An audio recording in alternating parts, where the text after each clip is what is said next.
Jadi berikut pertanyaan singkat, di mana tumpukan emas terbesar di bumi? Nah, berkat film-film, pikiran saya langsung tertuju ke Fort Knox, brankas ikonik milik AS.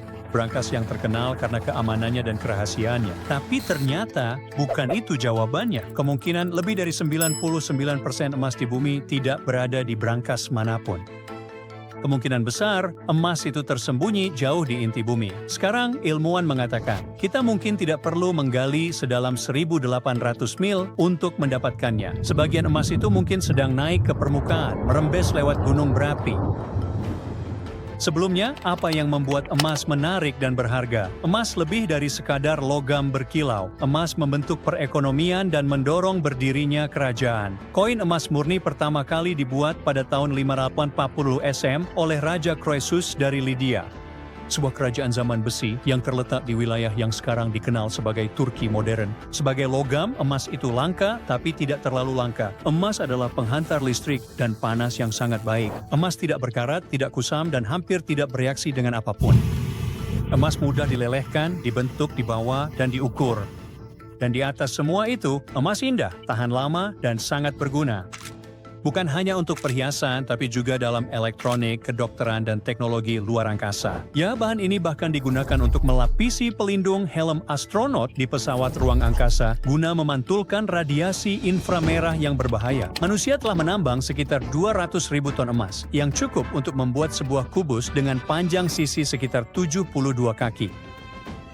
Karena emas tidak mudah terurai, banyak emas yang kita gunakan saat ini sebenarnya bisa jadi sangat tua, bahkan berasal dari zaman prasejarah. Ini juga salah satu yang paling barang berharga yang ditimbun dan disembunyikan diam-diam di bumi. Antara koleksi pribadi, cadangan nasional, dan perhiasan warisan turun-temurun, kita mungkin tidak akan pernah tahu pasti berapa banyak yang ada di luar sana. Namun, kita berasumsi 99,99% emas itu masih terperangkap di inti bumi. Jadi, bagaimana bisa ada emas di dalam inti dan apa artinya itu? Tepat di bawah kaki kita adalah lapisan terluar bumi, yaitu kerak. Kerak ini terasa padat dan besar bagi kita, tetapi dibandingkan bagian planet lain, lapisan ini setipis kertas. Di bawahnya ada mantel, yang pada dasarnya adalah lapisan besar batuan panas. Lapisan ini tidak sepenuhnya padat atau cair, lebih mirip adonan yang bergerak lambat dan mengalir seiring waktu. Lalu kita punya inti luar, lautan logam cair yang berputar, sebagian besar terdiri dari besi dan nikel. Lapisan ini berputar dan menciptakan medan magnet bumi. Dan di bagian paling tengah adalah inti dalam bola logam padat yang suhunya lebih panas dari permukaan matahari, namun tetap padat. Karena tekanan di bawah sana sangatlah tinggi.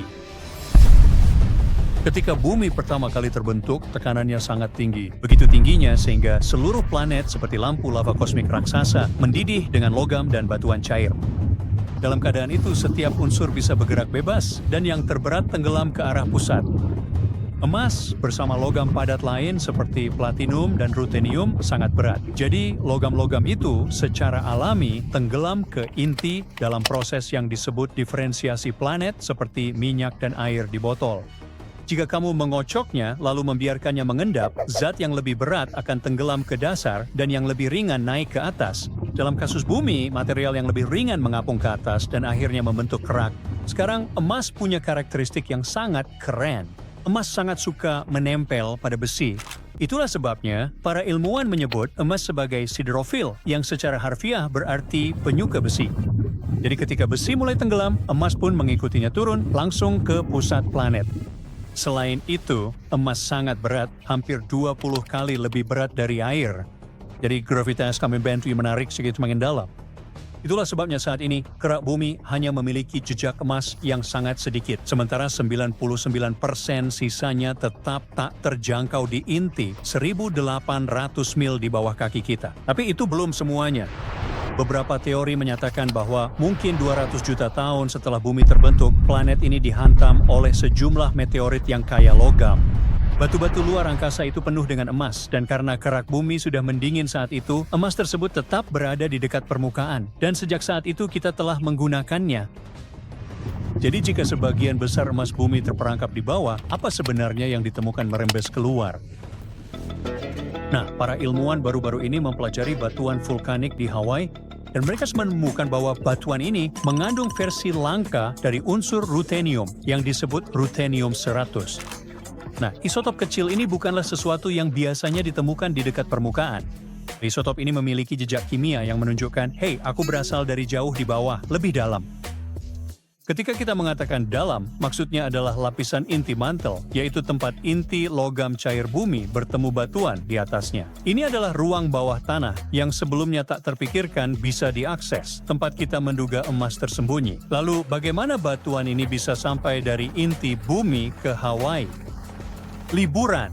Baiklah, tidak. Sebenarnya, semuanya bermuara pada sesuatu yang disebut mantel plume. Kita tahu bahwa bagian bawah bumi dekat inti sangatlah panas.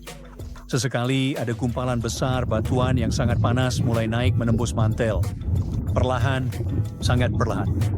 Kita bicara hanya beberapa inci per tahun. Tapi selama jutaan tahun, itu akan terakumulasi.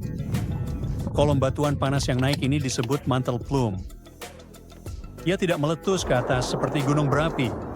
Ia perlahan naik dan membawa material dari jauh-jauh di dalam bumi. Itu termasuk unsur-unsur dan jejak kimia dari batas inti mantel. Namun inilah bagian yang menarik. Ketika plume itu akhirnya mencapai permukaan, ia menembus kerak dan menciptakan hotspot vulkanik. Itulah yang terjadi di Hawaii. Pulau-pulau itu dibangun oleh sistem perpipaan dari dalam bumi. Lava yang meletus di sana bukan hanya batuan permukaan yang meleleh, tapi campuran material yang telah menempuh perjalanan dari ribuan mil di bawah permukaan. Aku bisa mendengar pikiranmu sekarang. Tunggu, bagaimana dengan emas? Ya, sayangnya kita tidak sedang membicarakan batangan emas yang keluar dari gunung berapi. Yang sebenarnya keluar adalah jejak logam seperti ruthenium dalam jumlah sangat kecil di tingkat atom. Namun, di mana ada ruthenium, kemungkinan besar emas juga ikut terbawa. Ingat saat kita bilang bahwa emas adalah sidrofil, artinya emas sangat suka besi? Nah, ruthenium juga memiliki sifat yang sama. Ini adalah unsur yang menyukai besi, yang berarti cenderung berikatan dengan besi dan tenggelam ke inti selama pembentukan planet. Jadi jika ruthenium dari inti berhasil naik ke permukaan melalui plume mantel, hal ini sangat menunjukkan bahwa emas dan logam berat serupa lainnya juga bisa melakukan hal yang sama.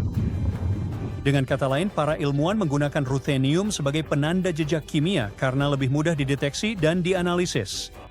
Artinya, emas mungkin juga ada di sana, hanya saja dalam jumlah yang terlalu kecil untuk diukur dengan instrumen saat ini. Penemuan ini menunjukkan bahwa semua unsur sidrofil sedang bocor keluar dari inti. Namun, hal ini membuka peluang untuk bertanya, apakah ini pernah terjadi sebelumnya? Dan jika iya, apa artinya? Mungkin saja inti bumi telah bocor logam selama ini dan kita hanya tidak pernah menyadarinya.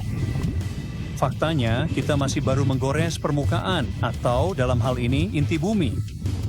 Sejauh yang kita tahu, kebocoran dari dalam bumi seperti ini mungkin telah terjadi selama jutaan, bahkan miliaran tahun. Namun hingga kini, kita belum memiliki alat untuk menyadarinya. Teknologi yang digunakan para ilmuwan untuk mendeteksi ruthenium 100 benar-benar baru. Baru-baru ini saja, teknologi tersebut cukup presisi untuk menangkap petunjuk kimia sekecil ini. Jadi ini mungkin pertama kalinya kita memergoki inti bumi melakukan hal ini. Dan jika itu benar, ini adalah hal yang cukup besar. Karena ini berarti bagian dalam planet kita tidak tertutup rapat dan sunyi. Mungkin bagian dalam itu masih membentuk permukaan bumi dengan cara yang tak pernah kita bayangkan. Bukan dengan ledakan dan gempa bumi, tapi dengan sinyal atom yang lambat dan stabil yang naik menembus batuan. Kita baru mulai mendeteksi sinyal ini. Jika logam langka naik ke atas, berarti ada jauh lebih banyak hal yang terjadi di dalam bumi daripada yang kita kira.